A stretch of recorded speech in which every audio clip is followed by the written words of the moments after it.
Good afternoon, ladies and gentlemen. Welcome back to the Shadow and Sun Show, and welcome back to another Gammaworld module review. This time we have something a little different. We have Gammaworld GW11, the Omega project, which is the conclusion to the 4 or 5 module series where the players finally assemble the Sky Chariot in search of the fabled cities of man. I just finished this one a little while ago, and yes, absolutely, I would definitely run all the modules just to get to this point.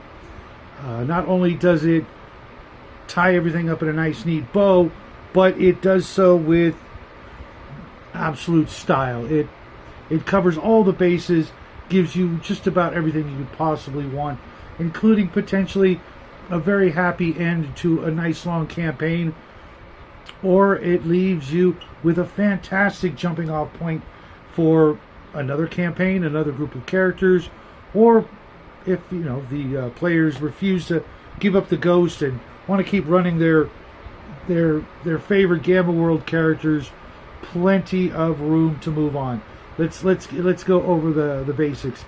They have assembled and collected all of the pieces, all of the parts, all of the equipment, the suits, the robots, the androids, what have you, to pilot and assemble the shuttlecraft, the Sky Chariot, and are ready to blast off. Of course, there's a few little loose ends to tidy up. The whole war of the Flowerlands with Timon trying to conquer and annex the entire area for his own personal, desires. There's the clearing up of that, a little bit of shenanigans before liftoff.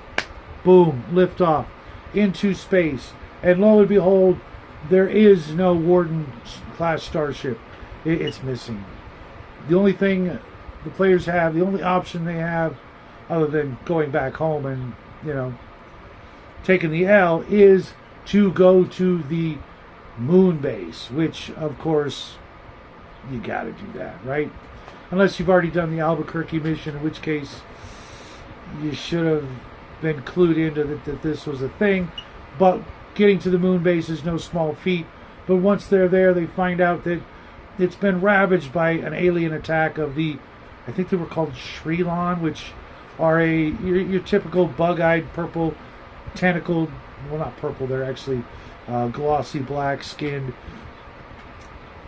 Mars attacks, kind of stereotypical tentacled aliens, and they're cyborgs and androids that are mostly made out of other people, kind of gross, kind of creepy, kind of evil, but all the more reason to lay into them to try to take over the base, because you need to scour the base for more oxygen, of course, more fuel, and a few spare parts, and to gain control of the communication array to have better sensors to scan for the Warden ship. And if the players are successful, they will find what happened to the Warden class starship. It's stuck out in deep space between the moon and Mars, somewhere out there. It's more or less just stuck in space, having fended off numerous Shrilan attacks. Sorry, needed some water. Got some ice with it. Cool. And once fueled up and ready to go again, they're going to have to leave some stuff behind because they're going to have to take on extra cargo. Assuming everything works out for them, it would have been nice to have like a Shrilan shuttle battle, but let's face it, the Shrilan would have just kicked the tar out of that poor little shuttle. It's not armed in any way, but you could always plan for that, arming it up before takeoff. That would have been kind of cool in retrospect. They kind of dropped the ball on that one, but then they get there. They find the Armstrong, which the Armstrong is actually the name of my good friend, but it's also the name of the shuttle. They find the Warden class starship. They're allowed to dock, and then they're taken into the council chamber with the big cheese, the the leader of the Warden Starship, and he's not a good guy. Of course he's not a good guy, right? He too is one of the ancients, somehow survived over the centuries, running the Warden-class starship, but unable to get it to go for one reason or another. But thankfully, you've got an NPC on board who can fix it. But there's one snag: the bad guy, the big chieftain there, he wants you all dead, and he tries to make that happen in several ways, which leads you on a merry chase throughout various levels of the Warden-class starship. Because your friend, I think Professor Foss, I forget his name, but there's a couple of NPCs with you, of course, to make such things happen, and he happens to know how to fix the Warden Starship and bring it back to Earth. But you got to take out the head cheese to make all that happen. So you get your final boss fight with the big bad guy, provided you survive. And he's a toughie. He's possibly the toughest guy you'll have fought to date.